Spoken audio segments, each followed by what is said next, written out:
Hello there. A warm welcome to the program. I'm Olayemi Ujinuga, and this is Tech Trends. Five animators to represent Nigeria at the 2024 edition of the Annecy International Animation Film Festival to present their project.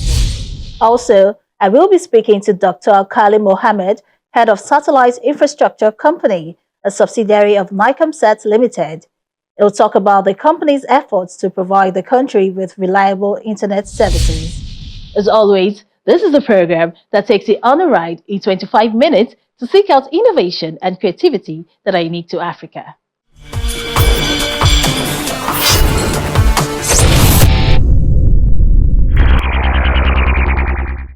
A lot of the game of AI today is finding the appropriate business context to fit it in.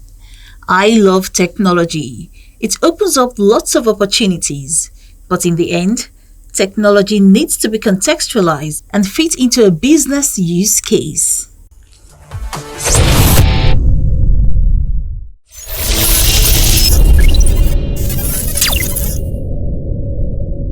Massive booth at the Animation Festival. After a 4-day workshop of honing their craft and perfecting their pitches with the guidance of industry experts, these 5 animators have been selected to represent Nigeria at the 2024 edition of the Annecy International Animation Film Festival in France. Operation and Cultural Affairs.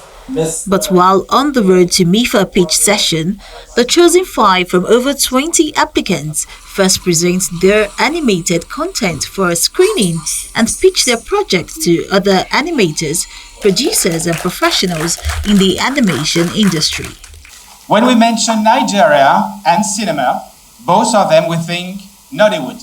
And Nollywood genre is bustling industry, it's successful movies, both on the continent but also all over the world. And I would like to point out that Nigeria is also a land of animation with an ecosystem full of potential and potential people. The country is home to numerous creative and independent studios that create wonderful projects every year. We can't count all of them. We are very proud, very, very proud to offer Nigerian animation professionals training, which I hope you will find useful in your search for developing and funding projects.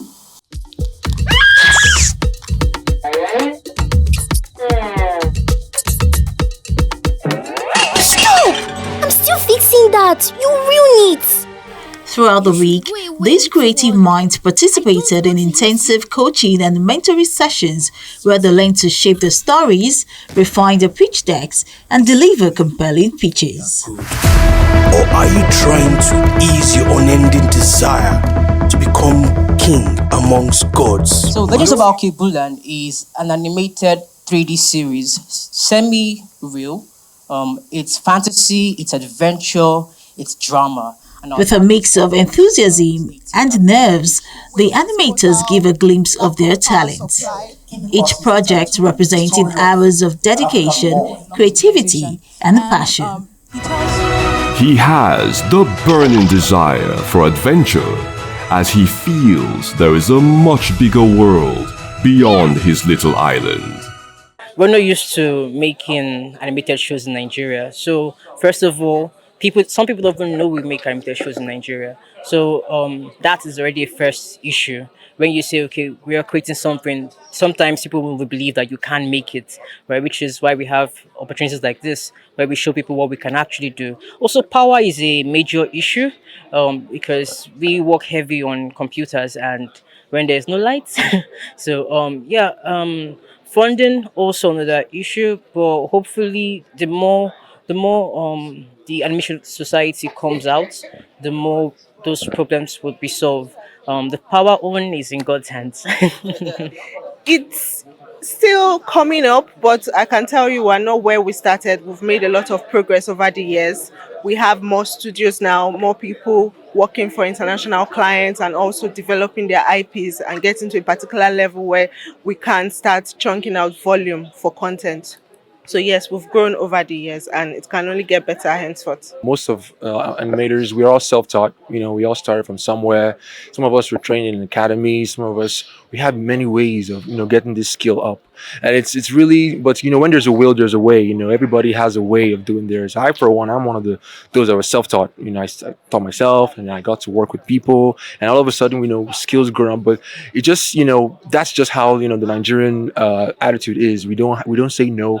We're always very, very, no matter how, anyhow, we are gonna get it done. Last will be all right. That's how we are. That's the spirit, and so that spirit has permeated every aspect of our lives. So with animation, it's not even strange. So.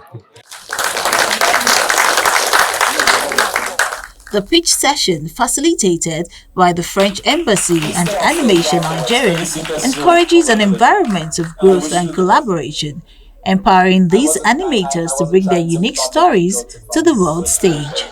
They are incredible storytellers, but sometimes, there is a lack of, skills of how to pitch a project, how to attract, what is the key? What is how can we attract some international stakeholder? You have only 7 minutes to pitch your project. You have to be very efficient, and it's not something that you have in your body. You have to be coached, you have to be mentor. So the goal of this training session is, of course, to make some co-production with international stakeholders, French, European, so that the project can be produced, because it's not easy to produce animation content in Nigeria now. So that's why they need visibility. They need to attend international market to get some international stakeholders.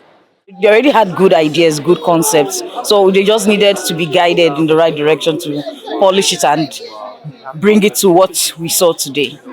Animation is expensive. It's expensive to make, and even our films, Nollywood, if you notice, you can't compare the budgets of Nigerian films with films abroad, and animation is very expensive to make. 1 minute of animation can cost hundreds of millions, even depending on the quality and stuff like that. So that's the reason, and I think it's just something that a lot of producers in Nigeria haven't realized the potential returns they can make from animation. The Annecy International Animation Film Festival is the biggest festival for animation in the world, and it takes place in the city of Annecy in France every year. It is a platform where the finest talents in animation showcase the best original animation film project in development. The 5 film producers selected, along with a delegation from Nigeria, will be sponsored by the French Embassy to the festival this year. All my babies.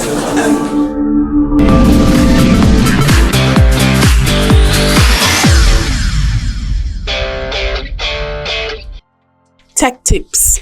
How to shift your WhatsApp chats, images and videos from old to new number without losing data. WhatsApp makes it easy to transfer your chat history, images and videos to a new number without losing data. Here's a simple step-by-step guide to change your WhatsApp number and inform your contacts, or create a local backup if changing both phone and SIM card. To change phone number on WhatsApp, step 1. Open WhatsApp on your old phone. Step 2. Navigate to Settings. On Android devices, tap the 3 vertical dots on the top right corner. For iPhone users, Settings is located at the bottom right corner. Step 3. Tap Account and then Change Number. Step 4. Review the information on the screen. It essentially confirms that changing your number will migrate your account details, charts, and settings. Tap Next and enter both your old and new phone numbers. Double check for accuracy. Choose how you want to notify your contacts. WhatsApp offers 3 options. All contacts, everyone in your address book will be informed. Contacts you have chats with. This means only those you've exchanged messages with will be notified. Or Custom, you can manually select specific contacts you want to be informed. Tap Done to initiate the transfer process. Before starting the process, do note that this inbuilt feature works best if you keep the same phone. If you're switching phones entirely, you will need to create a local backup on your old phone, and here's how to do that. Open WhatsApp and navigate to Settings. Tap on Chats and then select Chat Backup. Choose the frequency of backups. You can opt for daily, weekly, or manual backups. Decide whether to include videos in the backup. Tap Backup to start the process. Your chats will be saved to your phone's storage.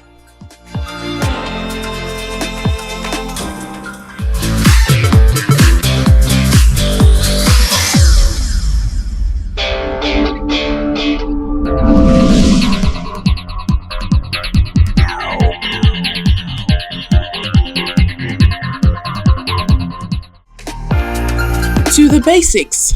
Did you know the first computer programmer was a woman?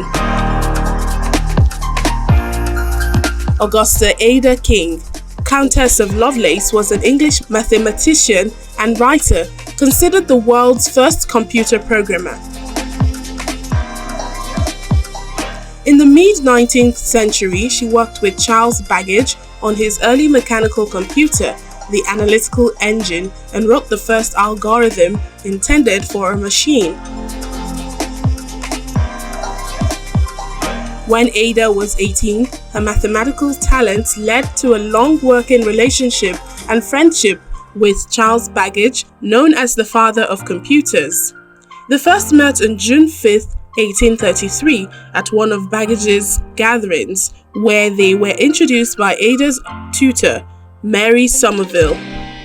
Between 1842 and 1843, Ada translated an article by engineer Luigi Menabrea about the analytical engine.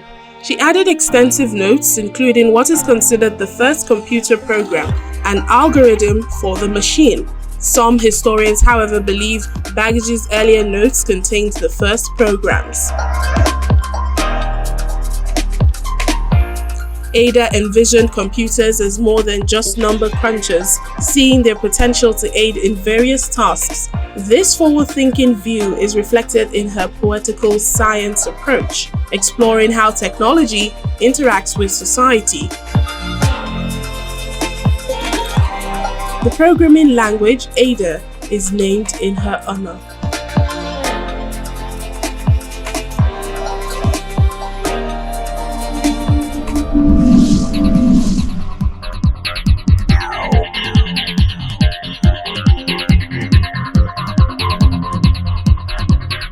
How much do you really know about the tech world? Put your knowledge to the test with these trivia questions. What inventor first used the term horsepower? James Watt, Nikola Tesla, Thomas Edison, George Stephenson.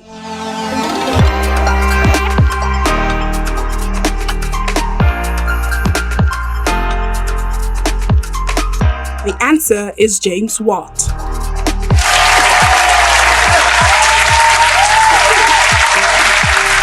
In what year was the first plane invented? 1901, 1905, 1910, 1903.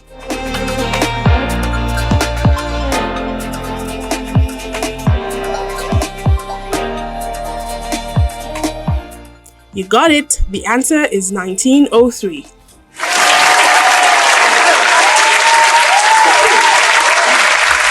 What computer and printer company, sometimes better known by its two-letter acronym, was founded in Palo Alto in 1939? International Business Machines, IBM, Hewlett-Packard, Apple Inc., Dell Inc. Hewlett-Packard is the answer.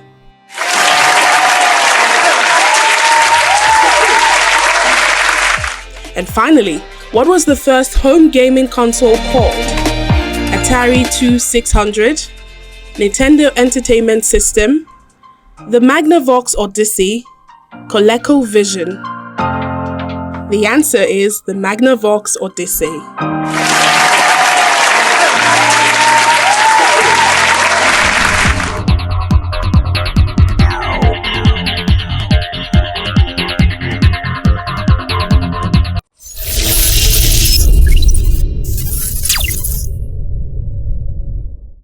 Nigeria's Communications Satellites Limited, NICOMSAT, is spearheading a transformative initiative to strengthen the nation's connectivity landscape.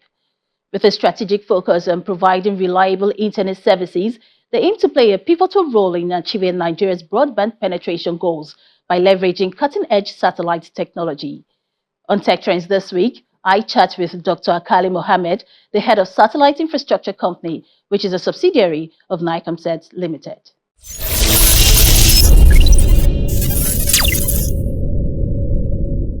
Recently, there had been change of leadership at NICOMSAT.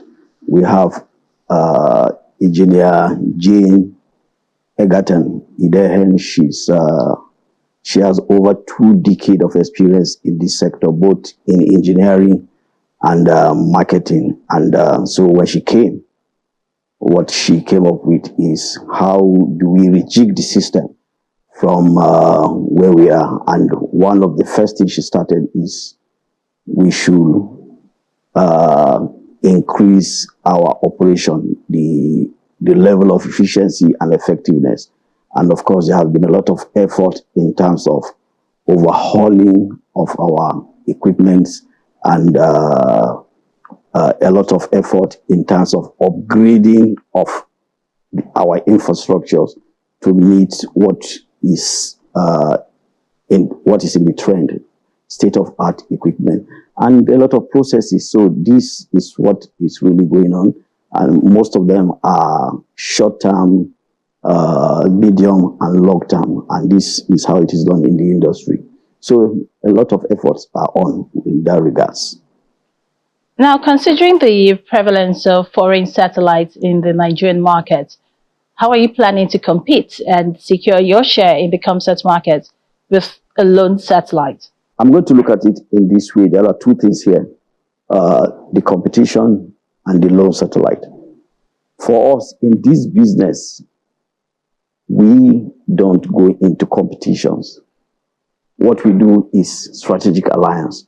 And again, NICOMSAT is really faring well. Now, if you look at the enterprises and the businesses that are in existence right now, it's cheaper for you to patronize NICOMSAT because you're getting your invoice in Naira, you're paying in Naira, as against the foreign asset where and of course we are talking about Forex. That's on one hand. Then if the issue of lone satellite, there have been a lot of misrepresentation. Lone satellite, in this business, we have different kind of model. Yes, NICOMSAT 1R is the satellite that is owned by Nigeria and owned by NICOMSAT and managed by NICOMSAT. But practically and technically, we're into backup alliance with Belintesat, backup alliance with Amos 17. Now, if you look at it practically and technically, it means we are having capacity, space capacity in 3 different satellites. So the issue of lone satellite is not even arising. And of course, there is plan for the launch of NICOMSAT 2 hopefully by 2026. So by 2026, we may be talking about 4 or more satellites based on what kind of arrangement that is on ground. And so we are not operating a lone satellite. Dr. Mohammed, the Federal Ministry of Communications, Innovation and Digital Economy emphasizes 4 pillars: knowledge, policy, infrastructure, and trade. Where does NICOMSAT come in to contribute significantly to these pillars? NICOMSAT is a hub for digital knowledge. We've been involved in a lot of activities from last year. Over 600 Nigerians across the 6 geopolitical zones were trained in skills that has to do with VSAT installation, TVRO installations. So we have those experts on ground. And of course, there's a plan there's plan to expand that. And again, Night Concert is a center for molding innovations from graduate interns and undergraduate interns. I mean, core members and NYC and IT. Also, we have a scheme called MELT, Mentorship, Empowerment, Leadership Training, where we organize hackathon for people with great ideas in terms of capacity development for hardware, software. And so these chunks revolve around the whole 5 pillars, with the infrastructure, of course, which is there, the enabling policy to help us to churn out the remaining other 4 pillars. That is that. Now let's talk about the digital switch over. Given the challenges faced in achieving, its deadline, how can NICOMSAT 1R play a role in assisting the government in the process of digital switchover, particularly considering its significance in the broader national context? That's a very good question. You see, the DSO, the digital switchover you asked of, is ITU-based initiative where technically you have the whole essence is optimization of frequency. The analog system where about 16 megahertz is used for transmitting a channel. But with the digital transmission, you can use about 16 megahertz for about 14 channels. In that way, you have about 400% bandwidth efficiency. Now, the whole process, NICOMSAT was not involved from the beginning. The mindset. Earlier on, I was talking about the assumption that NICOMSAT operates on a lone satellite. That was the reason that was given to us on why initially we're not used to participate in the DSO. Of course, now we are involved with sometime around last year, the chairman of Broadcasting Organization of Nigeria, that happens to be the divisional president of Channel, they came in and they felt, that thing you're looking for in Sokoto, you have it in your Sokoto. And why don't you utilize NICOMSAT, which is Nigerian owned, and the costs of implementing the DSO is quite cheaper. Because what you're looking for, the space segment and the platform for you to aggregate all these channels is there somewhere around Ligbe here in Abuja. And aside this broadcasting it to unserved areas, these are the points where NICOMSAT is coming in. So for us, we are there. If we had been involved right from the beginning, Nigeria will have met the deadline. So we are involved, and Nigerian effort, with Nigerian capacity, with Nigerian capability, they are all domiciled here, and so we are fully involved for that. All right. Thank you so much, Dr. Akali Mohammed, Head Satellite Infrastructure Company. Thank you so much for shedding light on what's going on at NICOMSAT, especially when it comes to providing reliable internet services.